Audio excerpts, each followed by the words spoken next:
ठीक है। Then comes very important point, then comes very important question elaborating. ये सीधा क्वेश्चन आएगा 3 नंबर का इलेबोरेट करने के लिए आपको कि altitude explain altitude sickness. Altitude sickness, तो ध्यान से देखना ऑल्टीट्यूड सिकनेस होता क्या है। जैसे हम लोग थोड़ी सी हाइट में जाने लगते हैं, जैसे फॉर एग्जांपल कहीं भी रोहतांग पास जैसे एग्जांपल दे रहा है, जो कि 3500 मीटर ऊंचा है फ्रॉम द सी लेवल और द ग्राउंड लेवल, तो बहुत हाई ऑल्टीट्यूड पर है ये।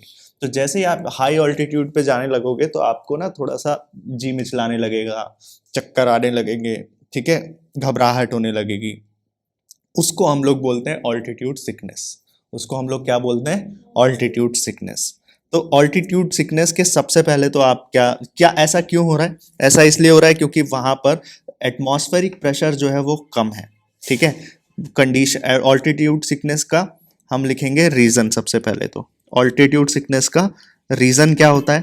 पहला रीजन कि लो लो एटमॉस्फेरिक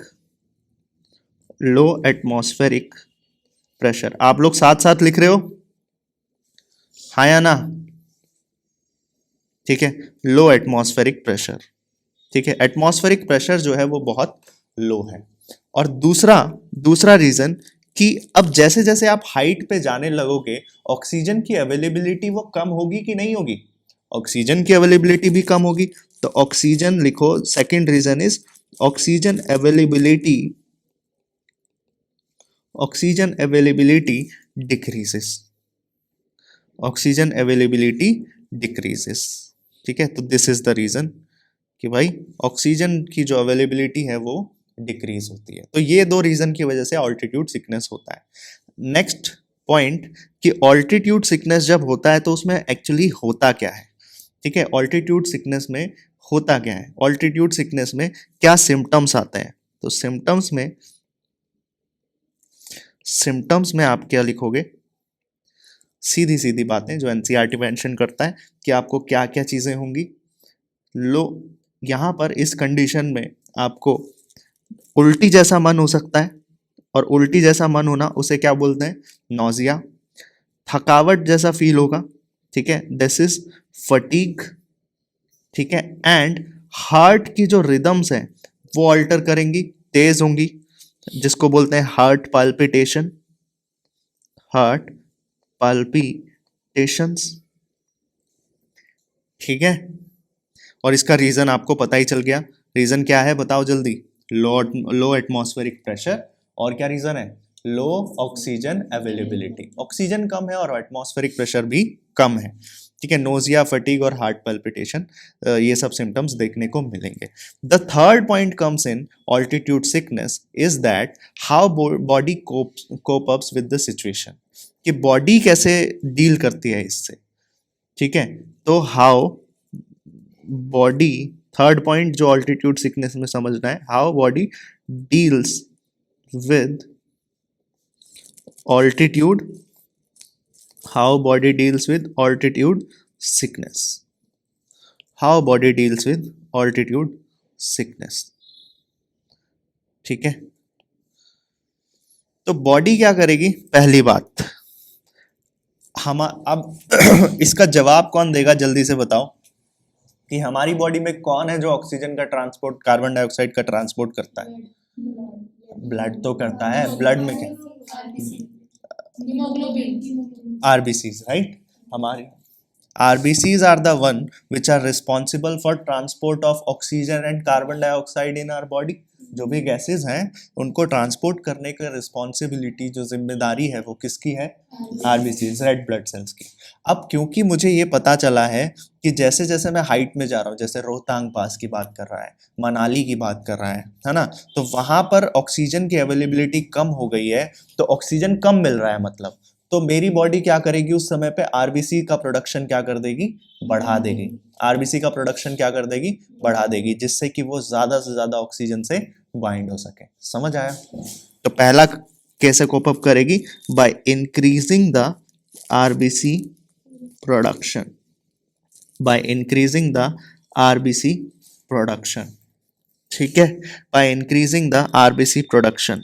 दूसरा काम जो बहुत आसान करेगी वो ये कि क्योंकि ऑक्सीजन की अवेलेबिलिटी कम है, तो अगर मैं तेज तेज सांस लूं यानी कि ब्रीदिंग रेट बढ़ा लूं अपना, आप तेज तेज सांस लोगे तो जल्द ज्यादा ऑक्सीजन आपकी बॉडी में जाने लगेगा, that will cope up the situation, क्योंकि ऑक्सीजन अवेलेबल ऑलरेडी कम है। तो आपका ब्रीदिंग रेट इसी वजह से क्या हो जाएगा उस समय पर, इंक्रीज। आपकी बॉडी क्या कर देगी, ब्रीदिंग रेट क्या कर देगी, बढ़ा देगी। रीजन समझ आ रहा है, सिर्फ रटना नहीं है, रीजन समझ आ रहा है कि नहीं, हाँ या ना बोलो, आ रहा है। तो पहला, आरबीसी प्रोडक्शन हमें रीजनेबल बात लगती है, समझ में आता है, कोई दिक्कत नहीं होती है इसमें। ब्रीदिंग रेट बढ़ा दिया है, समझ में आता है। द नेक्स्ट थिंग इज, ये डिक्रीज कर देता है binding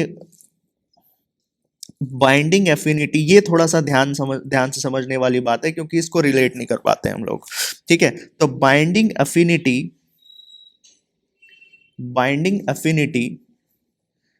binding affinity of haemoglobin with oxygen decrease कर देता है।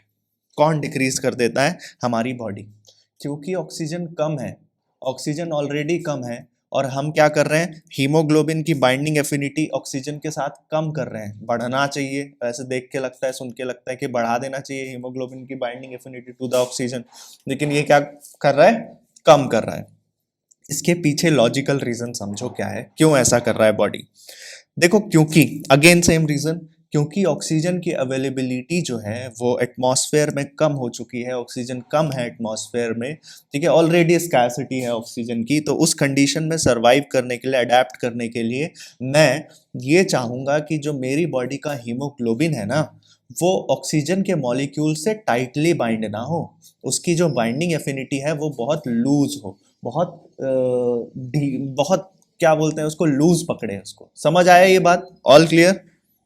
मैं ये चाहता हूं कि भाई बाइंडिंग एफिनिटी हीमोग्लोबिन ऑक्सीजन से बहुत लूज बाइंड करे। बहुत अगर टाइट बाइंड करेगा, फॉर एग्जांपल हीमोग्लोबिन बहुत टाइट बाइंड करेगा उस ऑक्सीजन से, तो जब बारी आएगी कि उस हीमोग्लोबिन को थोड़ी ऑक्सीजन चाहिए, वो ऑक्सीजन चाहिए किसको, हमारी बॉडी के सेल्स को, हमारी बॉडी के टिश्यूज को। तो जब ये बारी आएगी कि भाई haemoglobin is just a carrier, haemoglobin बस एक कैरियर है जो कि लंग्स से ऑक्सीजन को लेकर जा रहा है टू द रिक्वायर्ड टिश्यूज। तो जब ऐसी बारी आएगी कि उन टिश्यूज को ऑक्सीजन पहुंचना चाहिए, ठीक है, जब उन टिश्यूज को ऑक्सीजन देना पड़ेगा, तो क्योंकि हीमोग्लोबिन बहुत ज्यादा टाइटली बाउंड है, फॉर एग्जांपल बाइंडिंग एफिनिटी बहुत ज्यादा है, तो वो छोड़ने में बहुत ज्यादा टाइम लगाएगा, वो छोड़ने में बहुत ज्यादा, साइंटिफिक रीजन समझ रहे हो, जब उसको ऑक्सीजन को छोड़ने में बहुत ज्यादा टाइम लगाएगा, तो टिश्यूज को इनफ अमाउंट ऑफ ऑक्सीजन नहीं मिलेगा, और इनफ अमाउंट ऑफ ऑक्सीजन अगर टिश्यूज को नहीं मिला तो वो एनारोबिक रेस्पिरेशन स्टार्ट कर देते हैं, and they start making the lactic acid, जिसकी वजह से बॉडी में पेन होने लगता है, मसल क्रैम्प्स होते हैं।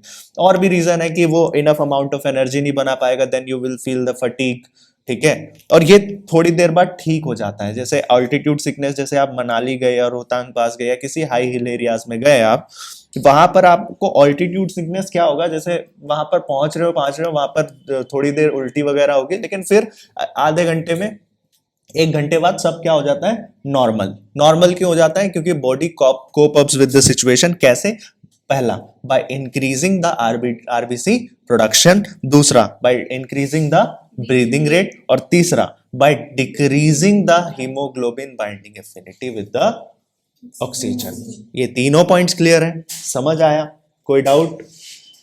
हाँ भाई, जल्दी से बताओ।